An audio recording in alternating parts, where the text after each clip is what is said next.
اے سکینہ شہادت کا جام پی کے تمہارے بابا کے پاس ہیں، علی اصغر کے ساتھ ہیں، آج سے تم میرے اور اپنی ماں و باپ کے ساتھ سونا۔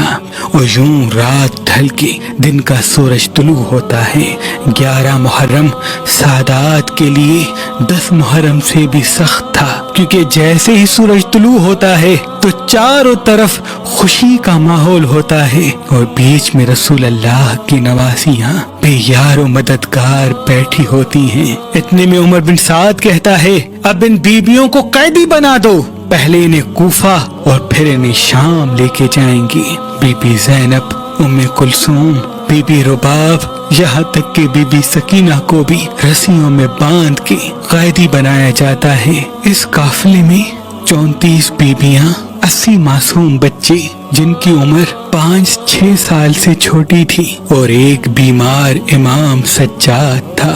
تاریخ نے لکھا، بڑی بیبیوں کو رسیوں میں باندھ کے پیدل چلایا گیا اور معصوم بچوں کو بغیر اماریوں کے اونٹ کی پشت پہ باندھا گیا تھا۔ بس قافلہ جیسے جیسے آگے بڑھتا، کوئی بچہ کہیں گر جاتا اور گھوڑوں اور اونٹوں کے پاؤں میں کچل کے وہیں شہید ہو جاتا۔ جب یہ قافلہ کوفے پہنچا تو معصوم بچے شہید ہو کے صرف 7 بچتے ہی جب آل رسول کا قافلہ قیدی ہو کے کوفے پہنچتا ہے، بی بی زینب کو پتھر مارے جاتے ہیں، آل محمد کی توہین کی جاتی ہے، لیکن قدم قدم پہ بی بی زینب اور امام سجاد اپنے خطبے میں یہ بتاتے رہتے ہیں کہ اللہ کے سوا کوئی عبادت کے لائق نہیں، اور محمد مصطفیٰ صلی اللہ علیہ وآلہ وسلم ان کے رسول ہیں۔ بس یزید کا یہ حکم ہوتا ہے، اب ان بیویوں کو میری دربار تک لے کے آؤ تاکہ میں پوری دنیا کو بتاؤں کہ میں نے اس باغی خاندان کا کیا حشر کیا۔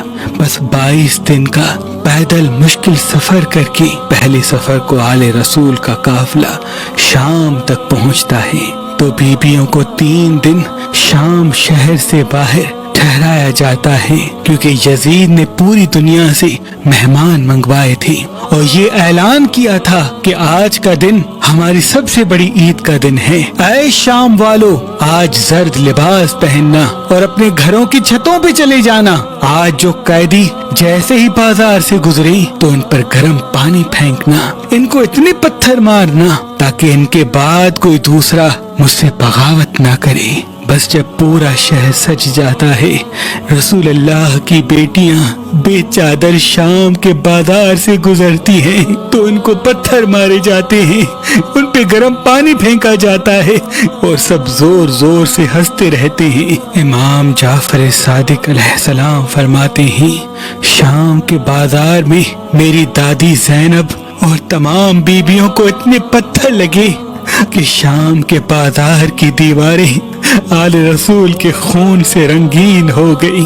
بس بیبیاں اپنے بالوں سے سر کو ڈھانپ کے خون میں رنگین زخموں سے چور قیدی ہو کر دربار یزید تک پہنچتی ہیں، اور یزید کی دربار میں اس وقت پوری دنیا سے آئے ہوئے تقریباً 9000 سے بھی زیادہ مہمان موجود ہوتے ہیں، اور یزید اپنی کامیابی کا جشن منا رہا ہوتا ہے۔ بس سپاہی امام حسین کے سر کو یزید کے محل میں لے کے جاتے ہیں اور بیبیوں کو دربار کے اس کونے میں کھڑا کر دیا جاتا ہے جہاں غلاموں کو کھڑا کیا جاتا تھا۔ یزید جیسے ہی امام حسین کے سر کو دیکھتا ہے تو زور زور سے ہنستا ہے اور تمام اپنے مہمانوں سے اپنی خوشی کا اظہار کرتا ہے کہ میں نے بدر و احد کا بدلہ بنی ہاشم سے لے لیا۔ پوری دربار خوشی سے جھومتی رہتی ہے۔ ہر قاتل آ کے اپنے ظلم کی داستان یزید کو بتاتا ہے۔ کوئی کہتا ہے میں نے اکبر کے سینے میں برچھی ماری اور حسین نکالتے وقت روتا رہا، یزید ہنستا اور اسے بڑا انعام دیتا۔ کوئی کہتا میں نے اصغر کو تیر مارا اور امام حسین کے ہاتھوں پر مچھلی کی طرح حسین کا 6 ماہ کا بچہ تڑپتا رہا، یزید خوش ہوتا اور اس کو بڑا انعام دیتا۔ کوئی عباس کے کٹے ہوئے بازوؤں کی داستان یزید کو بتاتا ہے، کوئی امام حسین کے سر کاٹنے کی خبر یزید کو بتاتا ہے۔ جس کا ظلم جتنا بڑا ہوتا ہے اس کو انعام بھی یزید اتنا بڑا دیتا ہے۔ کئی گھنٹے گزر جاتے ہیں، یزید کے دربار میں جشن کا ماحول ہوتا ہے، سب خوشی میں جھومتے رہتے ہیں اور آل محمد دربار کے ایک کونے میں کھڑی ہو کر روتی رہتی ہیں۔ کافی دیر کے بعد یزید کا ایک سپاہی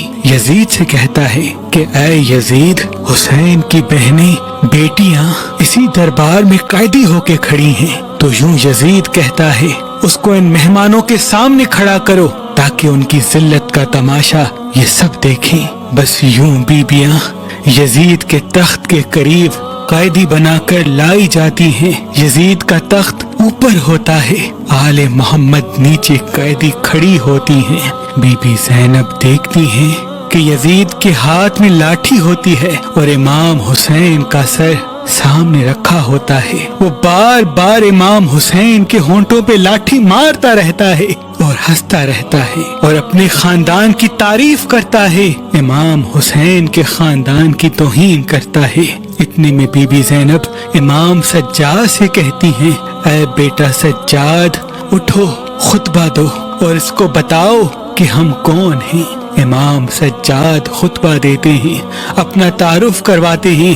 یزید رسوا ہوتا ہے اور یہ حکم دیتا ہے کہ سپاہیوں اس بیمار کو چپ کراؤ۔ بس یزید کے سپاہی امام زین العابدین کے گلے کا توق کھینچتے ہیں، امام کے گلے سے خون بہنے لگتا ہے۔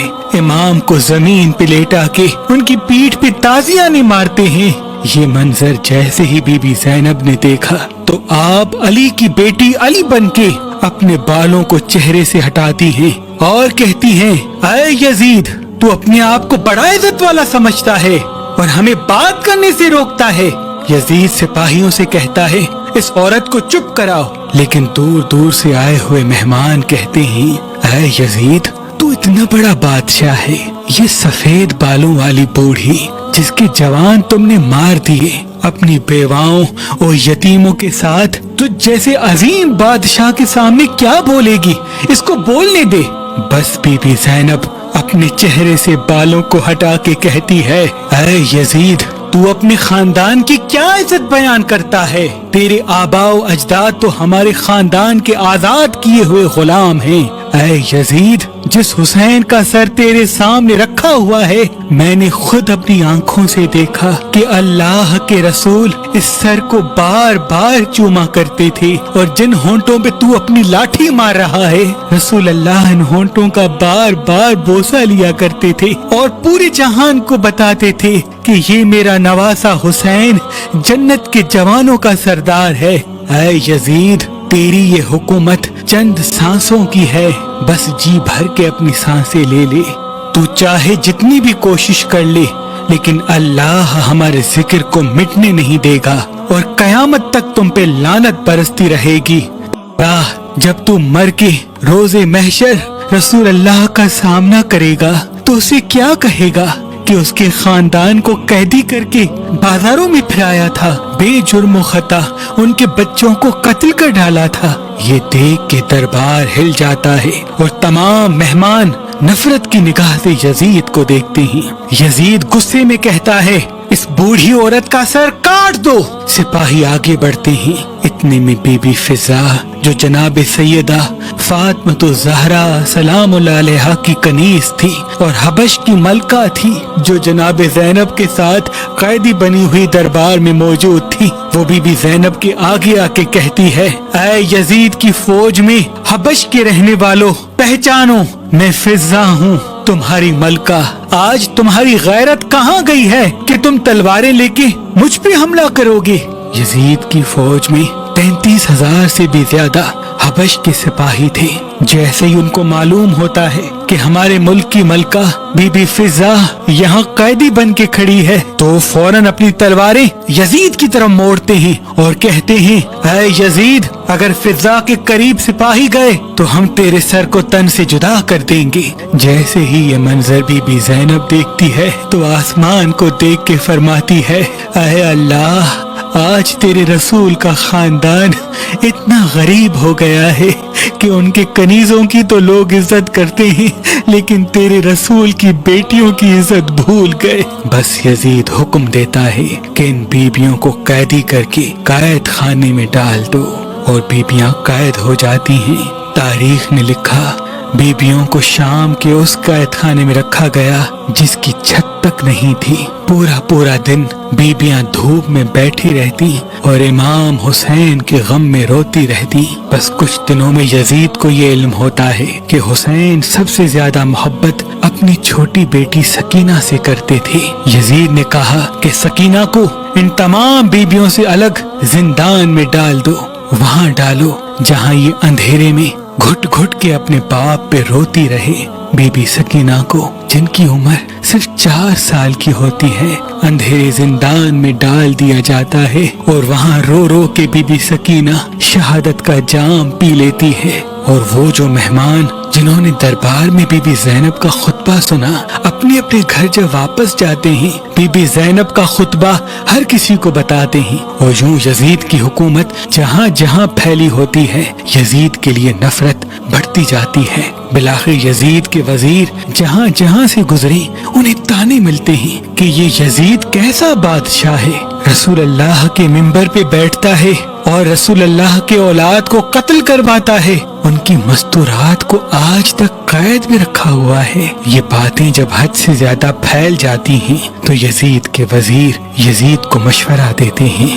ان بیبیوں کا دیر تک قیدی رہنا یہاں بہتر نہیں ہے، اب ان کو رہا کر دیتے ہیں۔ یوں بیبیوں کو رہائی ملتی ہے اور بی بی زینب تقریباً 2 سال کی قید کے بعد تمام بیبیوں کے ساتھ امام حسین کی قبر پہ پہنچتی ہیں اور رو رو کے پورے سفر کا حال بتاتی ہیں۔ جب بیبیاں واپس مدینے آتی ہیں تو مدینے والے بیبیوں کو پہچان نہیں پاتے کیونکہ ان کے چہرے کے رنگ دھوپ میں بیٹھنے کی وجہ سے سیاہ پڑ گئے تھے۔ بی بی زینب مسلسل امام حسین کی شہادت اور اپنے قائد ہونے کی بات مدینے میں ہر کسی کو بتاتی رہتی ہیں، اور دور دور سے مدینے سے لوگ بی بی زینب کے پاس آتے اور امام حسین کا ذکر سن کے روتے، اور یوں مدینے کے لوگ یزید سے دن بدن نفرت کرنے لگتے ہیں۔ یہ بات جب مدینے کے حاکم کو پتہ چلی وہ یزید کو خط لکھتا ہے اور یزید کہتا ہے کہ بی بی زینب کو مدینے سے جلا وطن کر دو۔ بی بی زینب کے شوہر جن کا نام عبداللہ ابن جعفر تھا، ان کی زمین مصر میں بھی تھی، شام میں بھی تھی اور مختلف ممالک میں بھی تھی۔ اللہ نے انہیں صاحب دولت بنایا تھا۔ تو یوں حضرت عبداللہ بی بی زینب کے ساتھ پہلے مصر جاتے ہیں، وہاں قیام کرتے ہیں، اور جب مصر سے بھی بی بی زینب کو جلا وطن کر دیا جاتا ہے تو بی بی زینب ایک رات خواب دیکھتی ہیں کہ بی بی سکینہ ان کو یاد کر رہی ہیں اور تنہا زندان میں رو رہی ہیں کہ اے میرے بابا حسین آپ کہاں ہیں۔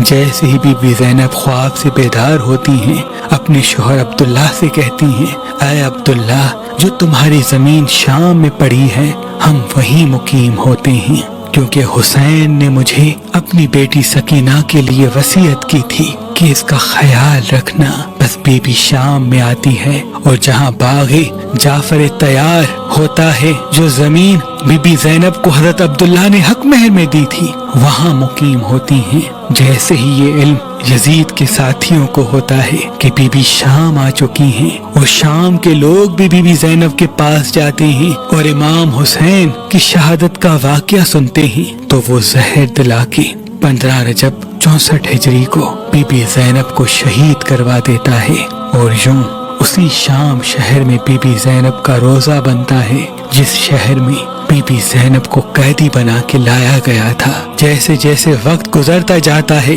اموی خاندان کی حکومت اللہ زمین سے مٹا دیتا ہے اور سادات کا احترام دلوں میں بڑھا دیتا ہے۔ آج بھی جو بھی انسان شام جاتا ہے تو شام والے کہتے ہیں کہ اس شام کی ملکہ بی بی زینب سلام اللہ علیہا ہے، ان کے روزے پر چراغ جلتے رہتے ہیں، لاکھوں کی عزتمند آ کے دہلیز چومتے ہیں، اور اسی شام میں یزید کی قبر تک کا نشان نہیں ملتا۔ بے شک جو اللہ کے لیے اپنا سب کچھ قربان کرتے ہیں تو اللہ بھی اس کے ذکر کو زمین سے مٹنے نہیں دیتا۔ آپ یہ اسلامک پروگرام نظام حق پروڈکشن کی جانب سے دیکھ رہے ہیں۔ آپ ہمارے چینل کو سبسکرائب کریں، ویڈیو کو شیئر، لائک اور کمنٹ کریں۔